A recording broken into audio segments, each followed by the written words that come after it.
Salut, bienvenue dans le podcast pour libérer ton stress, comprendre tes émotions.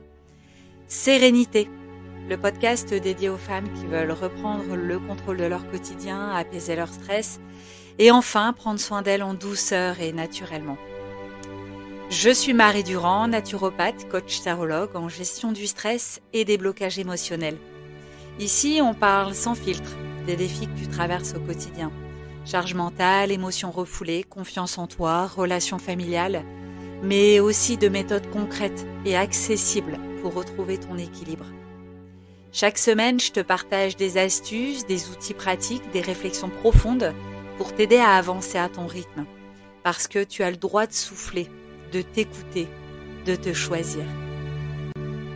Aujourd'hui, on parle d'un sujet qui touche beaucoup de femmes, les gentilles femmes qui ont du mal à dire non. Peut-être que toi aussi tu te reconnais, hein, quand quelqu'un te demande un service, qu'on te sollicite à bout de champ, à tout bout de champ, ton premier réflexe c'est de dire oui, même si tu n'en as pas envie. Pourquoi tu fais ça? Parce que tu culpabilises, parce que tu as peur de décevoir, parce que tu veux que tout le monde t'apprécie. Le problème, c'est qu'à force de tout accepter, tu t'oublies toi-même. Tu vois, tu oublies ton temps, ton énergie, tu donnes tout aux autres. Toi, tu t'épuises. Aujourd'hui, on va vraiment prendre ensemble le temps de poser ses limites sans culpabiliser. Parce que dire non, c'est se dire oui. Est-ce que ça te parle, ça? Pourquoi est-ce que c'est difficile de dire non? Déjà, dans un premier temps, on va identifier les racines du problème. Tu me connais, tu sais que moi j'adore remonter à la source. Et ici, j'ai identifié vraiment 3 raisons. La première, c'est l'éducation. Tu vois, depuis qu'on est petite, on nous apprend à être gentil, à être serviable, à être poli. Dire non, c'est mal vu. On t'a peut-être dit, sois pas égoïste ou tu vas quand même pas refuser, c'est super sympa ce qu'elle fait pour toi. Tu vois, résultat, tu as vraiment cette peur de décevoir. Il y a aussi la peur du jugement, la peur du rejet. Tu vois, encore une fois, ça c'est une blessure aussi qu'on a, hein. Et on a peur des fois que les autres, en fait, ils nous sentent froides, distantes, égoïstes. Tu vois, si on refuse quelque chose. C'est une peur humaine, hein. On a tous envie d'être aimés, d'être acceptés. Mais moi, je vais te dire, c'est pas parce que tu dis non que tu es une mauvaise personne. Parce que bien souvent, les gens, ils abusent de ta gentillesse. Hein? Finalement, c'est pas toi la mauvaise. Il y a aussi le manque de confiance en toi, tout simplement. En fait, le fait de dire oui, c'est clairement c'est une preuve que tu ne sais pas dire non, tu sais pas t'affirmer. Voilà ce que je voulais dire. En fait, tu penses que ton avis est moins important que ceux des autres. Le problème, c'est que du coup, en faisant ça, tu ne te respectes pas. Tu vois, par respect pour les autres, tu n'as aucun respect pour ta propre personne. Je pense à je pense à une cliente, Camille, qui venait me voir complètement épuisée. Elle me disait, «Oui, j'aide toujours les collègues, je prends toujours leur travail, je sais pas dire non, je m'occupe en plus de ma famille, je rends service aux amis, mais moi, il y a jamais personne pour moi». Elle a plus de minutes, enfin, elle avait plus de minutes, pour elle-même, en fait. Et un jour, en fait, elle m'a contactée, elle était au bord des larmes. Elle me dit: «J'en ai marre, j'arrive pas à dire non parce que je culpabilise». Moi, là où j'ai, appuyé, c'est vraiment sur la confiance en elle. Juste, il fallait qu'elle se reconnecte à elle-même, à ses besoins. Parce que c'était vital de dire non, juste pour préserver son équilibre. Tu peux pas dire oui à tout le monde jusqu'à ce que toi, tu sois débordé, jusqu'à ce que toi, tu n'aies plus de temps pour toi. C'est pas possible. Tu vois? Quand tu dis oui, en plus de ça, alors que tu penses non, tu vas à l'encontre de tes besoins, de tes envies. Moi, j'appelle ça de l'hypocrisie, hein. Désolée, ça peut choquer ce que je pense, mais tu te trahis, tu vois? Tu te trahis parce que dire oui, c'est oublier que ton temps, ton énergie sont précieux. C'est hyper important de préserver ton équilibre mental et émotionnel parce que quand tu acceptes tout, tu accumules du stress, de la frustration. Tu vas finir par exploser. Et le pire, c'est que tu vas pas oser le dire, bien entendu, puisque tu es gentil. mais tu vas en vouloir aux autres et tu vas en vouloir à toi-même de pas savoir dire non. Tu vois, c'est vraiment un cercle vicieux. Apprendre à dire non, c'est pas rejeter quelqu'un, c'est juste être honnête. T'es honnête avec toi-même, t'es honnête avec les autres. Les gens, ils vont te respecter davantage hein, si tu sais poser tes limites. Tes oui, ils auront beaucoup plus de valeur.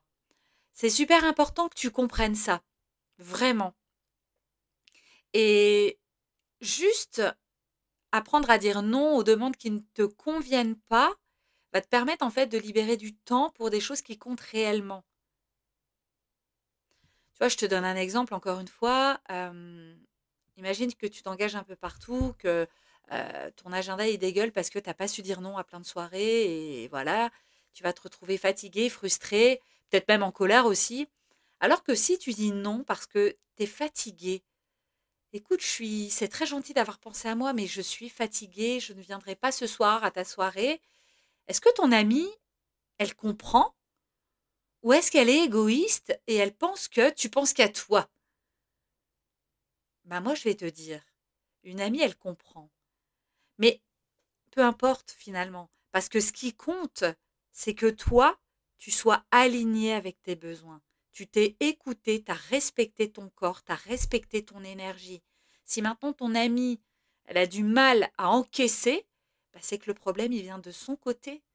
Si elle se sent abandonnée, stressée, machin, c'est plus ton problème. C'est à elle, de son côté, à faire le travail. Tu vois ce que je veux dire? Ça, faut que tu le comprennes, hein. Faut vraiment que tu comprennes. Moi, je vais te donner des petites astuces qui m'aident. Au début, c'est dur de dire non, mais on s'entraîne, c'est un muscle. Comment est-ce qu'on fait pour dire non sans culpabiliser, sans prendre la douleur de l'autre pour soi, hein? Déjà, dans un premier temps, eh bien, tu vas poser tes limites en bienveillance, bien sûr. Il faut que tu saches où sont tes limites. Savoir en fait qu'est-ce qui est acceptable pour toi, qu'est-ce qui ne l'est pas. Moi, je te conseille de les noter. Note-les, comme ça tu les sors. C'est vraiment une étape concrète, hein, tu vois, pour apprendre aussi à te connaître. Parce que tu as le droit de refuser. C'est pas égoïste, c'est vital.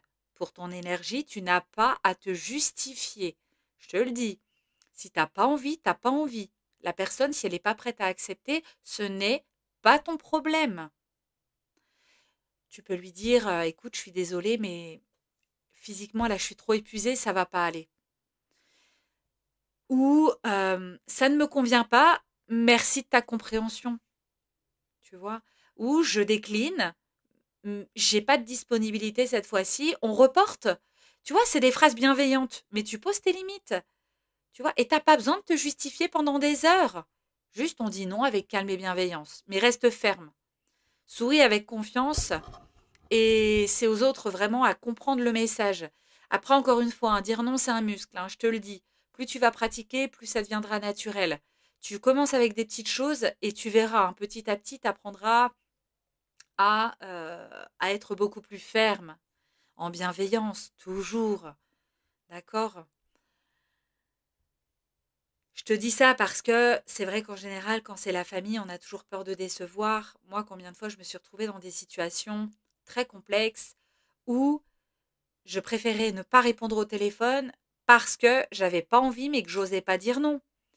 Et ça, c'est des comportements de fuite, mais ça me rongeait à l'intérieur. À l'intérieur, ça me rongeait parce que bah, toi, tu cogites. Tu te dis, bon, bah, je suis bloquée dans cette situation que je ne peux pas accepter, mais la personne, elle ne le sait pas. Donc, elle te rappelle encore et encore. Et ça génère du stress, de l'anxiété, encore pire. Le jour où j'ai accepté que j'avais le droit de ne pas avoir envie, ça a tout changé. Le jour où j'ai eu le droit, en fait, juste, c'est légitime d'être ce qu'on est, d'être fatigué, de pas avoir envie, tout simplement, sans justifier. Eh bien, ce jour-là, en fait, je me suis détachée de la réaction de la personne à l'autre bout du fil ou en face, hein, qui n'accepte pas mon non. Je me suis détachée. Moi, je suis alignée finalement, je n'ai pas envie. La personne, elle le prend mal, c'est plus mon problème. Elle préfère bouder, bah elle boude, hein, c'est tout. C'est de son côté maintenant que, à la limite, le blocage et la frustration, ce sera plus du mien. Tu vois? Et moi, je suis pas responsable des réactions de la personne. Et ça, vraiment, hein, je l'ai compris. Et je t'invite réellement à le comprendre aussi, hein. Faut pas que tu prennes sur toi le fait que la personne, elle n'a pas travaillé sur elle-même et que du coup, ouais, elle sait pas encaisser les noms, elle aime pas les noms, ça la frustre, ça la met en colère. Bah, c'est pas ton problème. C'est à elle, de son côté, à choisir de se libérer de ça. Tu vois ce que je veux dire? Et quand tu comprends ça, franchement, ça fait c'est libérateur de fou. Libérateur de fou. Encore une fois, hein, je vais terminer sur cette touche-là.